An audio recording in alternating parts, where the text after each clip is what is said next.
आज आपण एका अशा गुराख्याची गोष्ट ऐकणार आहोत ज्याची मैत्री झाली होती थेट देवाशी. ही गोष्ट आहे वृंदावनाच्या त्या पवित्र भूमीची.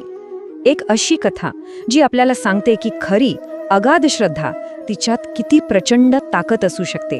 आणि ही कथा आपल्याला एका मोठ्या प्रश्नावर विचार करायला लावते की खरंच निरागसता ही एक महाशक्ती असू शकते का? तर या गोष्टीचा नायक आहे भोंदू. नावाप्रमाणेच अगदी साधा भोळा एक साधा गुराखी. त्याचं नाव होतं भोंदू आणि हे नावच त्याच्याबद्दल सगळं काही सांगून जातं. म्हणजे भोंदू म्हणजे एकदम साधा, सरळ आणि निष्कपटी माणूस. हा भोंदू राहायचा वृंदावनातल्या एका आश्रमात आणि त्याचा दिनक्रम अगदी ठरलेला. दिवसभर आश्रमाच्या गायींची सेवा करायची आणि संध्याकाळ झाली की न चुकता आपल्या गुरूंचं प्रवचन ऐकायचं.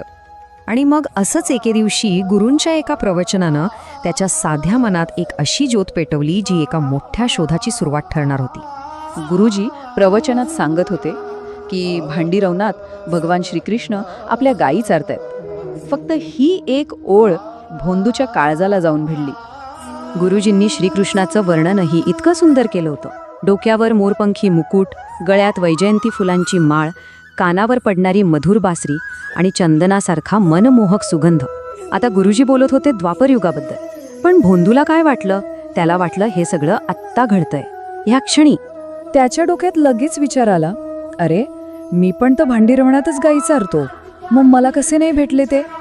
आणि झालं, त्याने पक्क ठरवलं, उद्याच्या उद्या ह्या देवी गुराख्याला शोधून काढायचंच. आणि मग इथूनच सुरू झाला त्याचा शोध. एक असा प्रवास जो त्याला थेट देवाशी मैत्री करायला लावणार होता. दिवसभर तो भांडीरवनात फिरत होता, शोधत होता आणि अखेर त्याच्या डोळ्यासमोर डोक्यावर मोरपंख लावलेला एक दिव्य मुलगा प्रगट झाला. भोंदूची ती निरागस श्रद्धा पाहून स्वतः श्रीकृष्णच त्याच्या भेटीला आले होते. त्यांची पहिली भेट तर फारच गमतीशीर होती.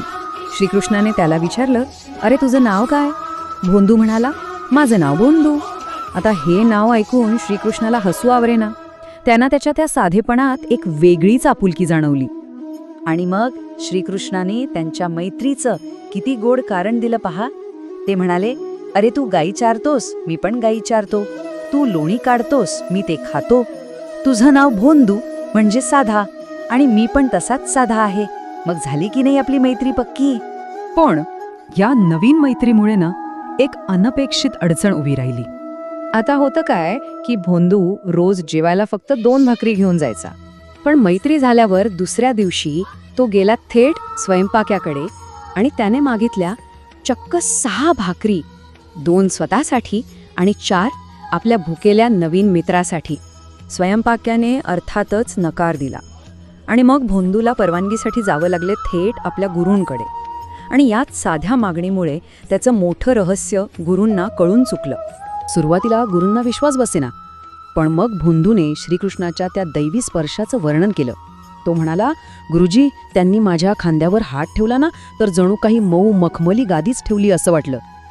हे ऐकल्यावर मात्र गुरूंची खात्री पटली की भोंदू खरं बोलतोय. आणि आता ही गोष्ट एका अशा वळणावर येते जिथे भोंदूच्या निष्ठेची खरी परीक्षा होती. कारण गुरूंनी श्रीकृष्णाला भेटण्याची इच्छा व्यक्त केली होती.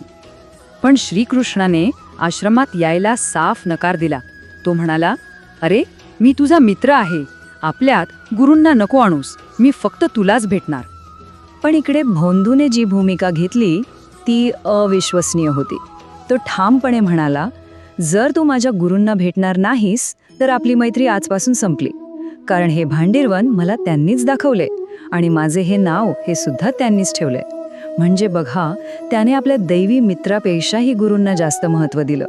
मग या अढळ निष्ठेचं फळ काय मिळालं असेल बरं? भोंदूने जशी पाठ फिरवली तसं श्रीकृष्णाला राहवेना. ते धावत त्याच्या मागे गेले आणि थेट त्याच्या खांद्यावर जाऊन बसले आणि म्हणाले, चल आता घेऊन चल तुझ्या गुरूंनाकडे. भोंदूच्या त्या शुद्ध निष्ठेनं देवालाच जिंकून घेतलं होतं. कल्पना करा त्या दृश्याची. भोंदू श्रीकृष्णाला खांद्यावर घेऊन आश्रमात परत येतोय आणि याच एका दृश्यात या कथेचं सगळं सार आहे. देवापर्यंत पोहोचण्याचे 2 मार्ग होते. एक गुरूंचा, ज्ञान, शास्त्र आणि वर्षानुवर्षांच्या तपस्येचा, आणि दुसरा मार्ग होता भोंदूचा, साधा, सरळ, निष्पाप आणि फक्त हृदयातून आलेल्या श्रद्धेचा. आयुष्यभर वेदांचा अभ्यास करूनही गुरूंना जे मिळालं नाही तेच साक्षात परब्रह्म भोंदूच्या खांद्यावर बसून आलं होतं. यातून एक गोष्ट स्पष्ट होते, ज्ञान कधीकधी अंतर निर्माण करू शकतं, पण खरी श्रद्धा कोणतंही अंतर एका क्षणात मिटवून टाकते.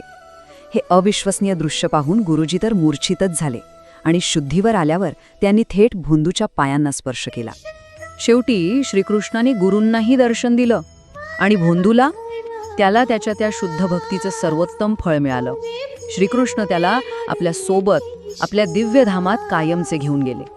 तर मग ही कथा आपल्याला एका खोल प्रश्नावर विचार करायला भाग पाडते की खरं ज्ञान नक्की कुठून मिळतं, डोक्यातनं की हृदयातून?